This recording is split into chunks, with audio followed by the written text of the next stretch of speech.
Gue yakin kita pasti sering nih lihat orang-orang yang pamer di sosmed, hidupnya mewah, semuanya kelihatannya serba ada gitu ya. Dan mereka kelihatannya bener-bener super happy gitu sama barang-barang yang mereka punya. Ngelihat mereka pamer kayak gitu, seringkali bikin kita bertanya-tanya, apa iya ya kalau mau bahagia, kita harus punya banyak duit dulu?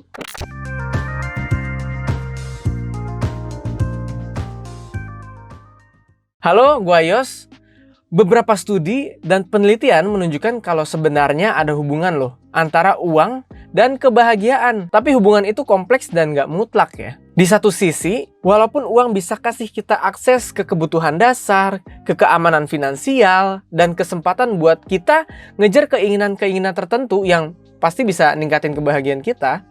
Tapi saat udah tercapai tuh tingkat kecukupan tertentu buat kita menuhin kebutuhan dasar kita dan rasa aman secara finansial, ternyata gini, hubungan antara uang dan kebahagiaan itu jadi makin lemah. Punya banyak uang atau harta ternyata nggak selalu terkait langsung sama tingkat kebahagiaan yang kita punya.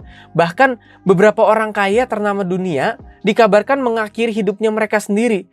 Padahal uang mereka banyaknya nggak kira-kira loh. Tapi karena faktor tekanan, pekerjaan yang tekanannya tinggi, masalah pribadi, konflik internal, atau gangguan mental, itu bisa mempengaruhi kesejahteraan mental seseorang, walaupun duitnya udah banyak. Faktor lain kayak hubungan sosial, kesehatan fisik dan mental, makna hidup, pengembangan diri, dan kualitas hidup secara keseluruhan itu juga punya peran penting dalam kebahagiaan kita juga. Karena begini, beberapa penelitian itu menunjukkan kalau ternyata hubungan sosial dan kepuasan dalam hubungan interpersonal itu punya pengaruh yang lebih besar terhadap kebahagiaan loh daripada faktor finansial. Jadi walaupun uang bisa kasih stabilitas dan kemungkinan kita buat dapetin beberapa aspek-aspek kebahagiaan, tapi percayalah uang itu bukan satu-satunya jalan buat kita bisa bahagia. Karena kebahagiaan itu lebih kompleks dan punya berbagai aspek kehidupan yang terkait juga. Dan biar nggak selalu terkait sama duit mulu, biar kita bisa punya hidup yang lebih bahagia, gue punya beberapa tips yang bisa gue share ke kalian nih. Tips yang pertama, kita bisa bersyukur sama hal-hal yang udah kita punya dalam hidup kita. Caranya biar kita bisa lebih bersyukur, kayak kita coba reflect dan renungin gitu. Hal-hal apa aja yang udah kita punya. Fokus sama hal yang kita punya daripada yang kita belum punya gitu. Jangan selalu ngelihat orang di sosmed, jangan selalu ngelihat teman kita, wah kayaknya dia udah punya apa nih, kayaknya dia udah jalan-jalan ke sini, atau tetangga kita, gila dia udah punya TV baru, dia udah punya mobil baru gitu ya. Kalau kita selalu ngelihat itu, kayaknya rasanya kebahagiaan susah gitu ya datang ke kita. Kayaknya kita nggak pernah ngelihat diri kita tuh cukup gitu, selalu kurang. Dan yang penting juga itu kita harus bisa menghargai momen-momen kecil yang membahagiakan di hidup kita gitu. Kadang-kadang kita terlalu suka lihat orang sih, kita dibanding-bandingin sama orang lain terus gitu loh. Sosmed selalu membanding-bandingkan diri kita sama orang yang lebih sukses kelihatannya gitu. Dan pas kita udah sampai ke kesuksesan tertentu, kesuksesan yang waktu itu kita udah idam-idamkan, pas kita lihat orang yang lebih tinggi lagi, kita kayak, ya gue masih kurang ternyata. Sampai kapanpun masih kurang ya kan. Dan momen-momen kecil berharga ini, yang di dekat kita, yang harusnya kita hargai, itu malah jadi sering underrated buat kita gitu. Lalu yang kedua, hal yang bisa bikin kita lebih bahagia juga, yaitu adalah buat mengasah keterampilan emosional. Biar kita bisa mengendalikan stres kita, ningkatin ketahanan emosional kita, jadi nggak dikit-dikit marah gitu loh. Nggak dikit-dikit senggol bacok gitu. Ada masalah dikit, marah, ngomel, bete ke semua orang gitu ya kan. Dan gimana caranya? Dengan cara menyadari emosi diri kita sendiri. Sadar sama perasaan kita, oh kita lagi marah nih, oh kita lagi bete nih. Sadar sama pola pikir yang suka muncul dalam hidup kita juga. Terus juga kita bisa latihan dengan perhatiin diri kita sendiri.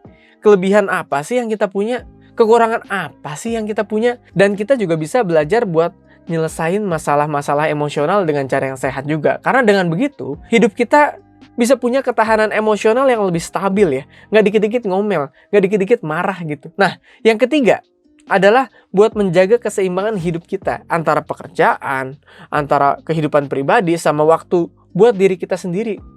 Bikin prioritas biar kita tahu nih apa yang penting yang harus kita lakuin duluan. Kita harus bisa atur waktu juga. Bikin jadwal kalau bisa. Jangan lupa buat kasih waktu buat keluarga, buat hobi kita, dan yang penting juga buat me time kita sendiri juga gitu. Kadang-kadang kita saking sering kerja mulu kerjaannya ya. duit mulu kayaknya yang dipikirin, sampai kita lupa sama orang-orang terdekat kita, sama hobi yang kita suka lakuin. Kita jadi nggak punya waktu me time. Coba luangin waktu buat itu. Lalu yang keempat, kita bisa jalin hubungan bermakna dengan keluarga, dengan teman, dengan orang-orang di sekitar kita. Ini masih berhubungan sama yang tadi nomor 3 gitu. Karena sebenarnya gini, ini sangat membantu buat kita mencapai kebahagiaan juga. Kita bisa lakuin ini dengan jaga komunikasi yang baik, komunikasi yang terbuka, komunikasi yang jujur sama orang-orang di sekitar kita. Bisa juga kita share minat sama hobi-hobi kita sama orang lain gitu. Ngelakuin kegiatan-kegiatan bareng yang bondingnya jadi lebih kuat. Karena ini juga bikin kita jadi lebih bahagia, lebih bikin hidup kita berarti. Yang kelima, kita bisa bantu orang lain yang membutuhkan. Ingat ini. Jadi kita bisa saling memberikan kasih buat orang-orang yang ada di sekitar kita tuh. Dengan sukarela pastinya ya. Tapi bukan selalu duit, kita juga bisa kasih bantuan emosional, kita bisa dengerin mereka kalau mereka lagi ngalamin kesulitan gitu, kasih dukungan-dukungan emosional yang positif buat mereka, dan kita juga bisa share waktu kita. Kita bisa share barang-barang yang kita punya, atau mungkin ya share uang yang kita punya juga gitu. Buat mereka yang benar-benar membutuhkan, kita juga bisa partisipasi ke kegiatan-kegiatan sosial, kita bisa jadi sukarelawan. Percayalah kalau hal kecil yang kadang-kadang menurut kita nggak terlalu gimana banget, tapi buat mereka dampaknya itu bisa besar banget gitu. Dan yang terakhir, yang keenam, biar kita bisa lebih bahagia adalah dengan jaga pikiran yang terbuka dan fleksibilitas. Biar kita nggak selalu stuck sama hal-hal yang kita udah tahu aja. Kita terbuka sama sesuatu yang kita belum tahu sebelumnya. Kita terbuka buat belajar hal-hal yang baru gitu. Kita bisa explore hal-hal lain. Siapa tahu ada sesuatu yang belum kita tahu. Dan ternyata kita suka ngelakuinnya. Dan itu bikin kita juga makin bahagia ya kan. Setelah tips-tips ini, kalian bisa lihat apa yang bisa kalian lakuin buat hidup kalian biar kalian bisa lebih bahagia. Dan hal menurut gue yang bagus banget nih, buat kita bisa selalu ingat adalah kita harus bisa punya pemikiran kalau bahagia itu bukan tujuan akhir kita.